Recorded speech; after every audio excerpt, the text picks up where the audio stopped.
Hey guys, welcome to Electronic Dance Money, your number one business resource for making money as electronic musicians and producers.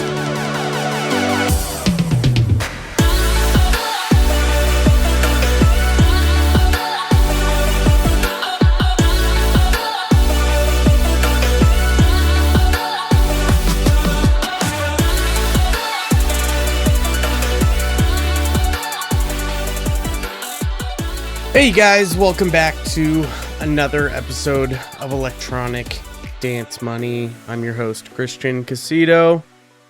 We've got another one coming at you solo. I think I'm working on a couple of new guests that are going to come in, which I'm hoping I can line up. I'm actually starting to dig back into the catalog a bit and find some old guests and bring them back on again. One of which I'm thinking to bring on to talk more about some email marketing is Bjorgman. If you guys don't remember, he came on and talked about his book, You Get What You Give, which is essentially the Go-Giver, but set up in the world of audio. So it's super relevant to all of us. But if you don't remember much about that episode, when we were in the first half of the episode, I guess, or the intro, we talked about Bjorgman's background, and the dude is he's an email marketing wizard. He's got a massive email list that continues to grow. And so I think I'm going to bring him on to talk a little bit more about email marketing, and find out what are the new things going on from that people learned from 2021, as well as upcoming throughout the year of the changes to email marketing. Cause I'm sure there's some changes, but for today, we're going to talk about, this is kind of dipping into the world of actual songwriting and production, but we're going to try to reel it back to be more center focused on positives and negatives of getting, let's say, either a splice vocal or an original vocal. Because I see a lot of fantastic, amazing producers that are writing incredible music, and they've got a really good vocal on the track, but it turns out that it's just a splice vocal, which there's positives to a splice vocal, but then there's negatives to it. Just like there's positives to getting an original vocal, and there are some negatives to getting an original vocal, but ultimately it comes down to what you're really wanting to do. But when you actually lay it all out, there's actually more positives and negatives with going the right route of a splice vocal than there really are for an original vocal, which is interesting, but that doesn't necessarily mean that you want to go with a splice vocal. So today we're going to be talking about just straight up, what do you get with a splice vocal? What do you get with an original vocal? And how can that affect you in different ways of both getting your track signed to a record label, getting playlisted, and legally, what are some issues that you can run into? Because there's a lot of issues you can run into when you're talking about the business side of the industry and working with vocals. So let's first start with a splice vocal. And I first want to start with some of the positives, because I think there are really good positives to a splice vocal. With everything, there's positives and negatives. The first thing right off the bat with a splice vocal is that it's inexpensive. It's pretty cheap, right? You pay, what is it now? $10 a month for 100 credits, and one vocal is 1 credit. So it's like you're paying pennies essentially to get a vocal. Super, super, super cheap. The issue with that though is most of the time when you're paying for splice vocals, and this is my major issue with a lot of splice vocals, is that there's sometimes there's a couple verses, sometimes there's just one verse, so you're repeating the same verse, or there's never really a chorus. Maybe there's a verse and a bridge, and then there's some other random verse in the pack that has nothing to do with the original verse you're wanting to go with. So you're very restricted in what you get out of a splice vocal. Your song could get repetitive. Now, that can be good for some genres, bad for others. But when you're working with a cheaper budget and you just need to throw a vocal in, it's a really great way, especially if you're just wanting to get an idea of what a vocal would sound like in a track and then be like, okay, I'm going to send this. I like this vocal, but I need something original. So I'm just going to send this off to an original vocalist that can record and write something for me. That being said, if you are going to go with a splice vocal, what I've heard from other producers and bigger ones is like across the board, what you need to do is make it very original. And this is pointed out to me by my buddy Mike Vaughn, who I've mentioned in the podcast before. Awesome producer. Check him out if you're interested in some sick fucking future house music. But he brought to my attention that when you are working with a splice vocal, like the most important thing, if you do want to potentially get signed to a record label or get playlisted and it is clearly a splice vocal, make it very original. Change it up, chop it up, make the processing super epic. Like you have to do something very, very interesting, different, and unique in order for you to get that validation for using the splice vocal. That makes it that makes it original. It doesn't make it as like, I've heard this vocal before.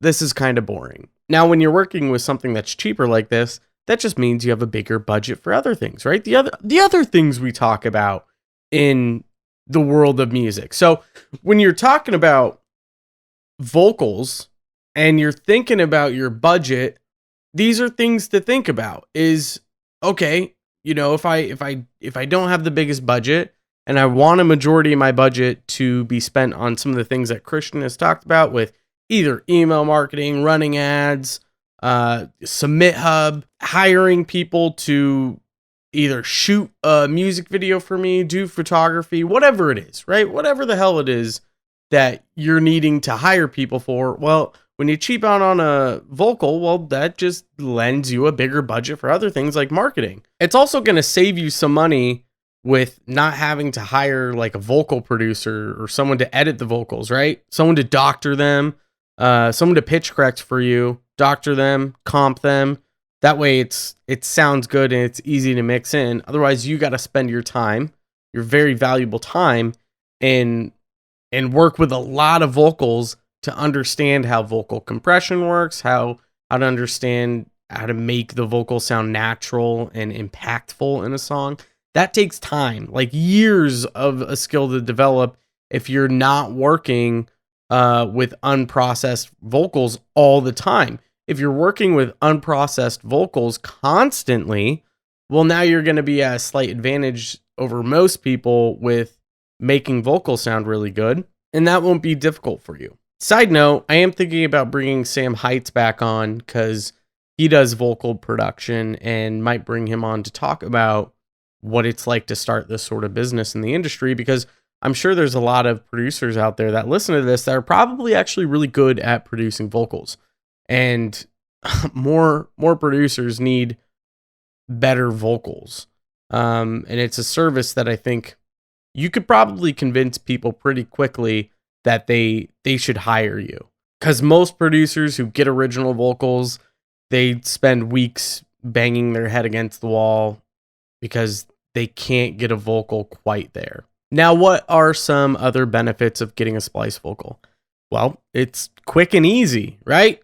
You just go to splice.com, search for a vocal, search for your genre, key, flip through a bunch of vocals that you like, boom, hit download.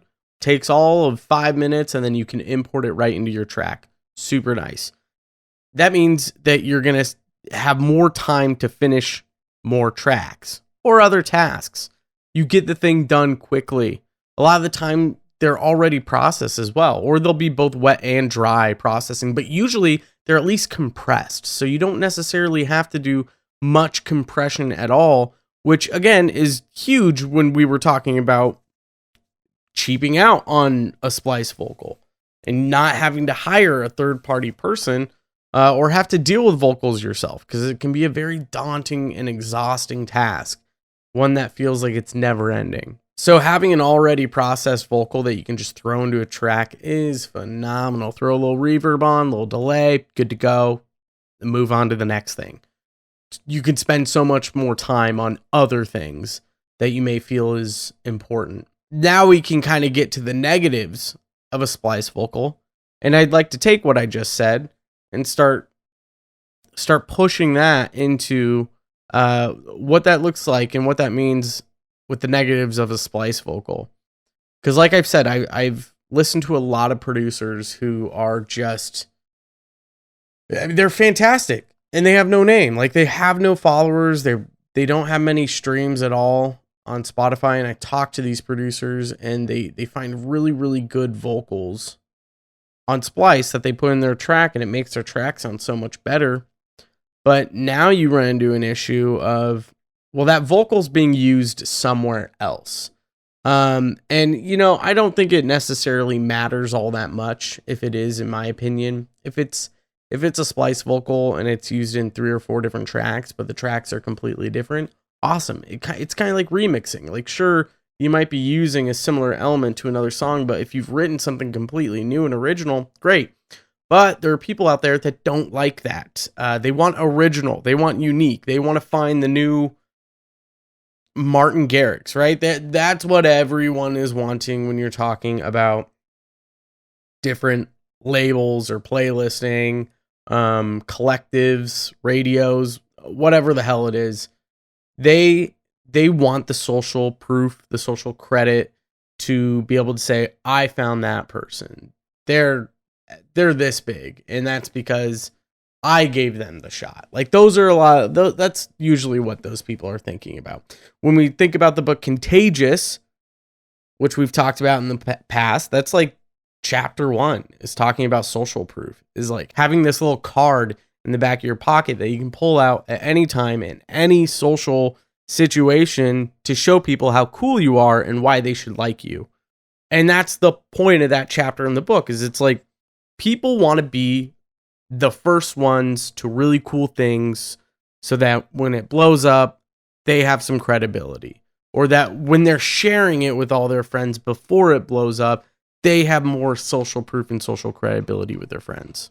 And part of that idea, I'm sure, plays into some producers too, who are just obsessed with just original vocals. Fuck Splice vocals. They suck. Never go with a Splice vocal. I'm sure some of those producers are like, well, I want to find the next original, like have the most original thing out there so I can tell my friends how great of a producer I am. I'm sure there's some of that involved, you know, some of that ego. But when we're really looking at the negatives of a Splice vocal, it's those third-party people you may want to be a part of. A label most likely won't want to sign the track. I've seen that a lot, which might be a benefit for you, right? Maybe you don't want to sign with a record label, so that's a benefit. Oh, okay, well, the label route is not the route that I want to go. I want to go the self-releasing route. Now, when we're talking about labels here, and this actually goes hand in hand with playlist curators as well. So when we're talking, what we're about to talk about plays into both labels and both curators.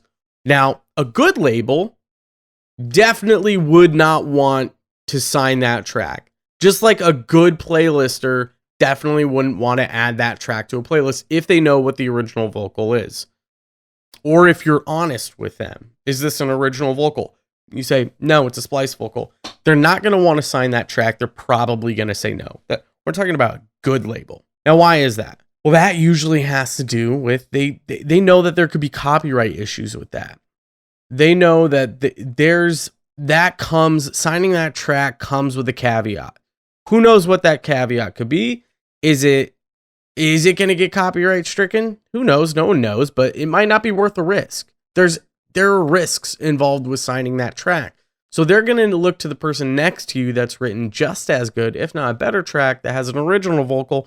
They'd rather go with that than you, who has something that may have an issue. I think it's important to pause here for a minute as well. And I don't want to get into binary thinking, because I'm sure there's some producers that are listening to this that are rolling their eyes like, the fuck are you talking about? That's just not true. And you know, you are right in a sense. Like you have some ground to stand on there. There are big labels and there are good labels that will in the future and have in the past sign tracks that use Splice vocals, famous Splice vocals. That happens. Why they sign that could be a million reasons why. It could be that artist is super connected and that label, they're like, no, we trust you. This is fine. Maybe they have a connection with Splice, so they won't really have any issues. Maybe they have a connection with the vocalist. There's so many other things that could that lessen the friction or the issue of a record label having copyright issues with a Splice vocal because of third-party factors where they're more willing and open to signing it. That happens. That's happened in the past. It will continue to happen in the future, but it's just best to assume that a good and decent record label won't want to sign a Splice vocal. That's not uncommon, that's for sure. I'm also very curious if some vocalists have deals with artists or something built into their contract where they're able to write an original vocal and not necessarily sign over an exclusive agreement. The artist has an exclusive. The artist and record label may have an exclusive agreement in the sense that they can release the track and it gets distributed, and the vocalist is credited, but the vocalist can then, built into their contract or their deal, after either extended period of time or immediately, they can release the vocal out to the public, to artists, for them to download and use in their own tracks, right? On Splice, essentially setting up licensing. I'm curious if that's involved. I don't know if it is, but I wonder if that's a part of some deals, because essentially this bigger artist who releases the track makes the track super popular, makes the vocal popular, and then people want to use that vocal later on using Splice. I don't know if that's happening, but I'd be curious if that's a part of some agreements or a part of some contracts, because it's a smart move. It's not a bad idea, especially if a vocalist could cut the artist or the record label into the deal somehow. Now, if you're writing tracks with like quick 2-bar vocal loops, this is a little bit different. You can usually get away with that type of Splice vocal.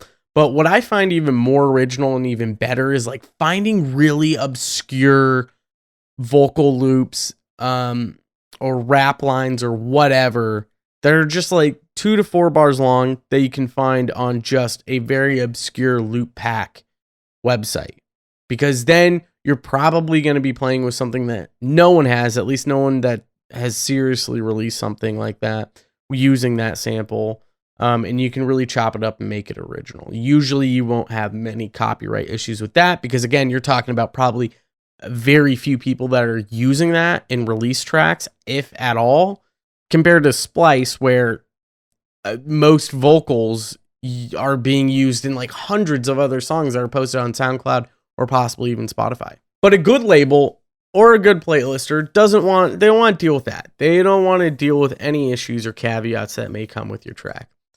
Now, a quote unquote bad label won't give a shit. And I say bad label because that's really my personal opinion, as I see those labels as, I don't want to. It may not even be bad, but it may not even mean that they're bad, but they're not thinking about that at all. They don't really care. I think that's kind of a bad thing. I think they should think about those sorts of copyright issues, or what's the worst case scenario that could happen. If the worst case scenario is, I get sued for my entire label and business, I think that's kind of an issue. You might want to steer clear from that. But a label that just necessarily doesn't care, that hurts other producers. That hurts you. Because if they don't care about copyright issues, which are serious when you're talking about music, that hurts you as a producer. Because what are other things that they don't care about that could potentially hurt you? And this could be a negative to you in the future at some point. I've been a part of bad labels in the past that signed like a clear ripoff of a track and the entire label got shut down. So like that's a serious thing. So if they don't care about copyright issues that might come from a Splice vocal, then they might not give a shit about copyright issues of someone just blatantly ripping off a song and signing it on their label.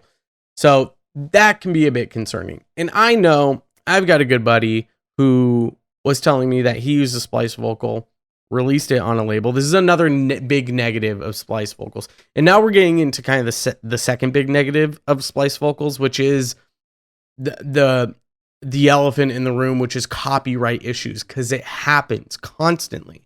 I've got a buddy who released a track with a Splice vocal through a label, and when that track was posted on SoundCloud, they removed it because he didn't have the license to put that track up. It was getting they had a copyright strike on it. And it was because of the vocal.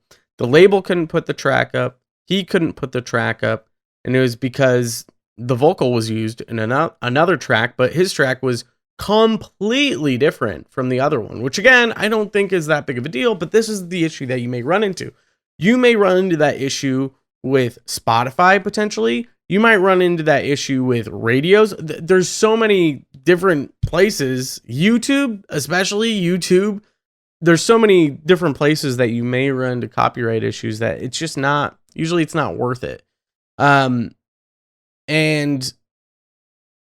you know, I say SoundCloud, he got it removed from SoundCloud and they can't get the track up, but I mean, in reality, SoundCloud's AI system with copyright kind of sucks. And the reason for that, the reason why I say that is because it was years ago. This was in like 2015 or 2016. Some of you, if you were deeply ingrained in house music during the time and you followed Cascade, you'll remember this. He had like a ton of his music removed from SoundCloud because the copyright was with Warner Bros, which he releases music from. So it was hilarious because they would send him a message and say, so and so your song blah blah blah by Cascade was removed because of copyright. The original owner of the song is Cascade with Warner Bros. So it was like they were telling Cascade that Cascade owns his music and that he can't release his own music or upload it on Spotify because it's Cascade's music, which is signed through Warner Bros. It was dumb. Now they quickly fixed it because he tweeted this out and it was quite an uproar for about a week or so. SoundCloud's always getting themselves into trouble, but this is still an issue. When I was first uploading my podcast onto SoundCloud, I would keep getting copyright stricken for the intro and outro music. Now I have a legal license for that, so I would just sent them my legal license, proof of it, and they said, okay, sweet, we'll approve it. And I haven't had any issues since then, which I was telling my buddy that he just needs to do that and he probably won't have that issue. That and like, again, if you're wanting to be original, most original producers who are really big aren't using Splice vocals.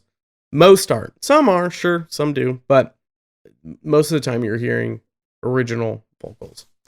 So let's get into original vocals. What are some of the benefits of getting an original vocal? And there's a number of benefits.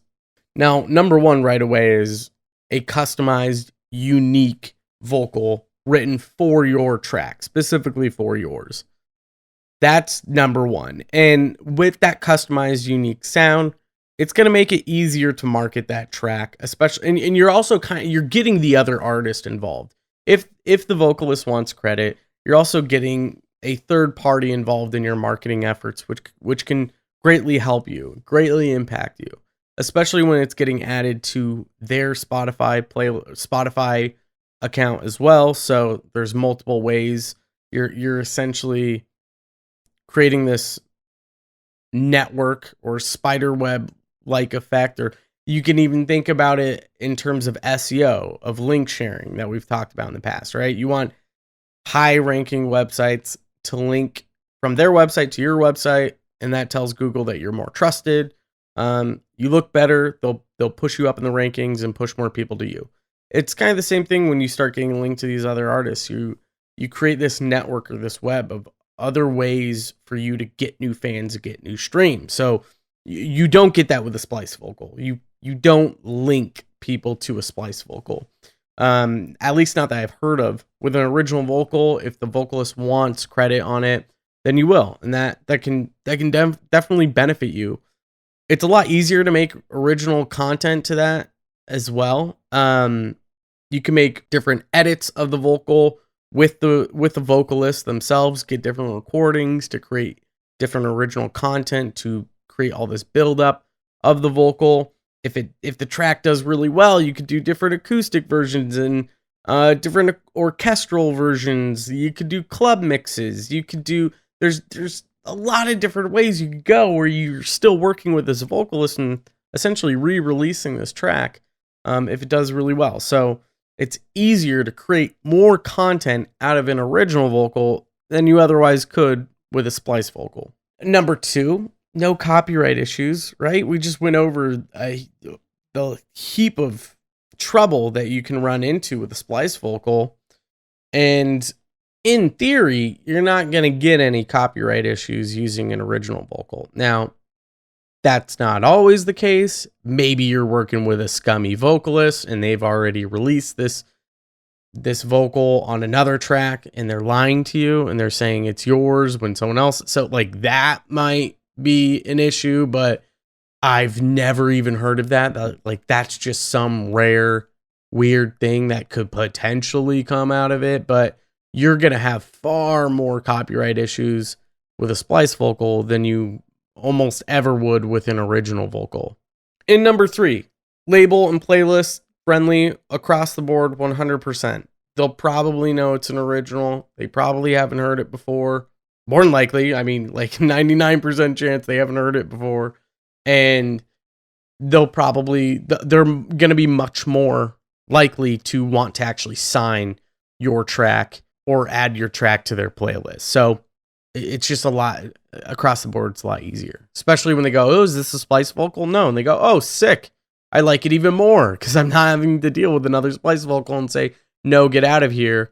We don't do splice vocals." Now, there's probably some other benefits to an original vocal that we could sit here all day and talk about, but I think those were kind of the main ones that make you stand out compared to the rest. So let's talk a little bit about the negatives. What are the negatives? Well, one, it could be sometimes it can be difficult working with a vocalist, especially if you have 2 different ideas for what you're wanting to get out of the track, right? If you send a track over to them, they think, well, I want to record this type of vocal with these types of lyrics and place it here in the track. And you get it back and go, that's not what I was expecting.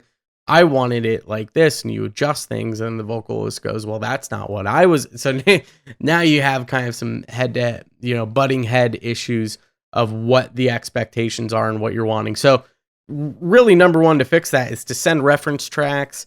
Let them know, like, I'm wanting the vocal to start here and here. Now, I always say, like, don't tell vocalists what to write. Like, don't write lyrics for vocalists. I don't always think that's the best idea unless they're a great singer and can write a great melody but are not the best lyricists.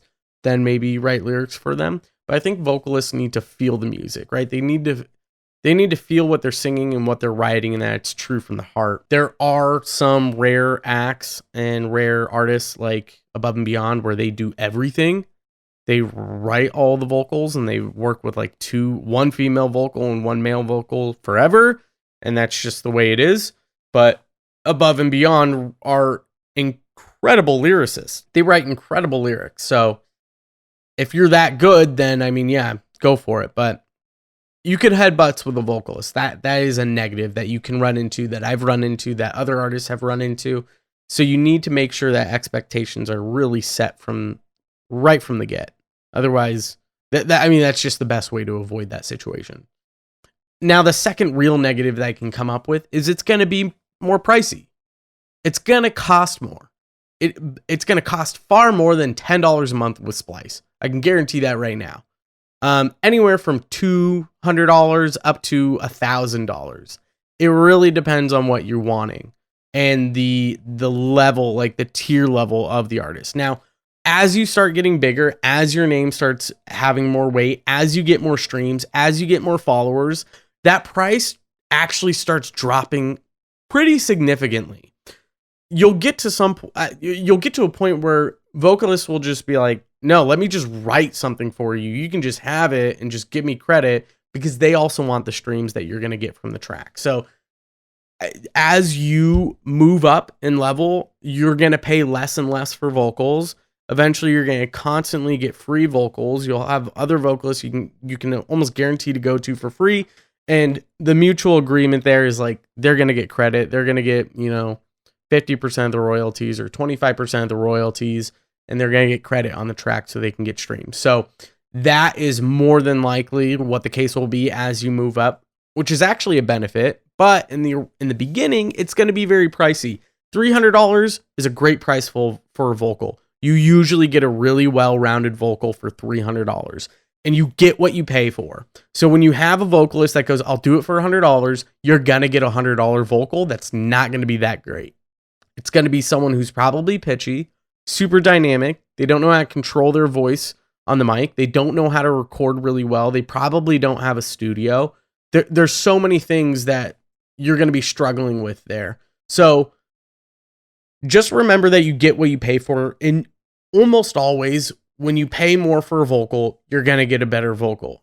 As you start paying more, you're going to get better quality. You're going to get better songwriting. You're probably going to get processing. So they're going to do the compressing for you.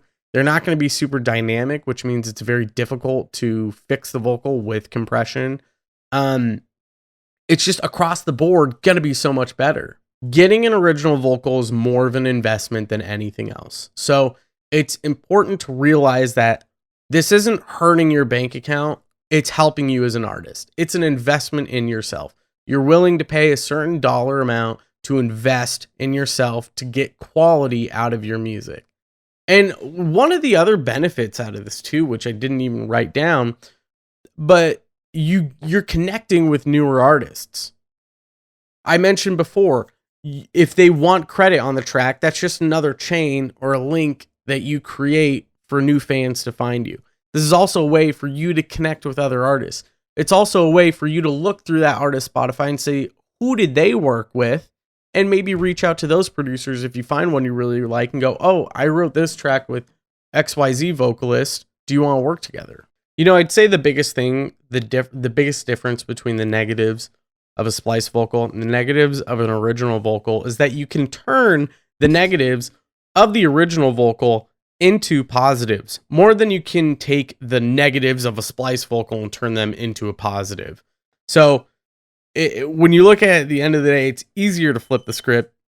It's easier to notice all the benefits of an original vocal, which is one of the reasons why I wanted to talk about this. Because like I said, I see so many producers with amazing tracks, but they cut short with the Splice vocal.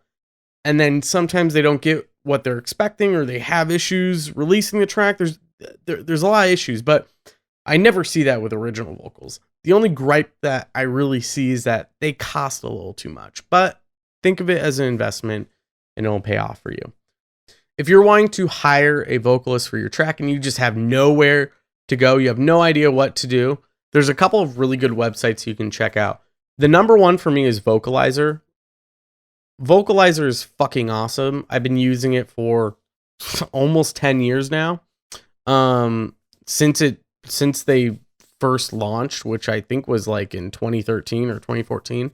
But you can hire vocalists, and you essentially it's kind of like SoundBetter, but the opposite. So you post your track and you say, I'm looking for this vocal with this budget, and vocalists can go on there and they can bid for your track, and you can check out their tracks, see if it's a good fit, and then you can hire them, and your money gets placed in escrow. So they don't actually get the money until you approve of everything. You've gone through the revision process, everything, and then you release the money to them. It's contract based, so you essentially can write up a contract on there too that you both agree to, you both sign. And it just makes the process of hiring a vocalist awesome. Now you can do the same thing with other producers. You can hire producers on there. You can hire remix people. Just check it out. It's awesome. vocalizr.com. And I'll put that in the show notes. You could also go to SoundBetter. You can find vocalists on SoundBetter. There's Air Gigs as well. Air Gigs is another place to find vocalists. But I'll post those links on the show notes. So if you're wanting to hire an original vocalist, you're not sure what to do, where to go, I'll have those links for you guys. Thanks for hanging out, checking out this episode of Electronic Dance Money. As always, head to enviousaudio.com/episode 71 to check out the show notes. I'll see you guys later. Take care.